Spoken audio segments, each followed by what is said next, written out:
আদর্শ একটি ফ্যামিলি ওনারা তৈরি করেছেন। তাদের জেনারেশন সম্পর্কে আমরা যতটুকু জানি এবং খুবই ভালো পরিবারের সাথে ওতপ্রোতভাবে জড়িত, তাই অনেক সময় পারিবারিক জীবনকে আলাদা করা কঠিন হয়ে পড়ে। যেমন একান্ত পরিবারের পারিবারিক কাজ বা বৈঠক সমূহ পারিবারিক জীবনের শতকরা 100 সত্য, কিন্তু পরিবারের জন্য যদি আমি বাজার করি, বাচ্চাকে স্কুলে নিয়ে যাই, তবে এর মধ্যে অন্য মানুষের সাথে আমার কথাবার্তা হলে তা সামাজিক জীবনের অংশ। যখন খুতবা দেওয়া হয়, যখন বিভিন্ন রকম আলোচনা করা হয় বিশ্বব্যাপী খুতবার সময়, তখন খুতবাতে যিনি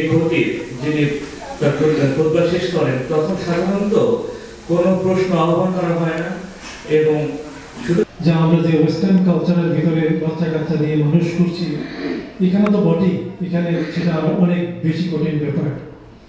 কিন্তু আমরা যদি if we look back to our country, যেটা ওনার প্রবন্ধক উনি লিখেছেন যে আমরা শুধু এই ওয়েস্টার্ন কালচারকে দোষ দিলে চলবে না, চলুন আসি আমরা দেখি আমাদের দেশের চিত্রটি কথা। উনি হয়তো পজিটিভ মানুষ, অনলাইন কাছে মাথা নত করেন না, যেটা স্পষ্ট কথা সেটা বলেন।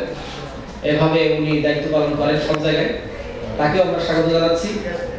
এবং এখন আমি পরিচিতি দিচ্ছি এবং আজকে কিনোট স্পিকার হিসেবে যাকে আমি দাওয়াত করেছি ভাবে প্রচার করার জন্য, এই যে ধর্ম কুসংস্কারকে প্রচার করে, যেমন অনেক মোল্লা বলে, অনেক দৈনিক স্বল্পতায় বলে যে মুসলমান ছাড়া বাকি সব কাফের, এরা দোজখে যাবে। এই যে একটা অপপ্রচার, আল্লাহ নিজেই কোরআনে বলছে যে তোমার ধর্ম পালন করা যেমন কর্তব্য, অন্যের ধর্মের সম্মান প্রদর্শন করা তেমন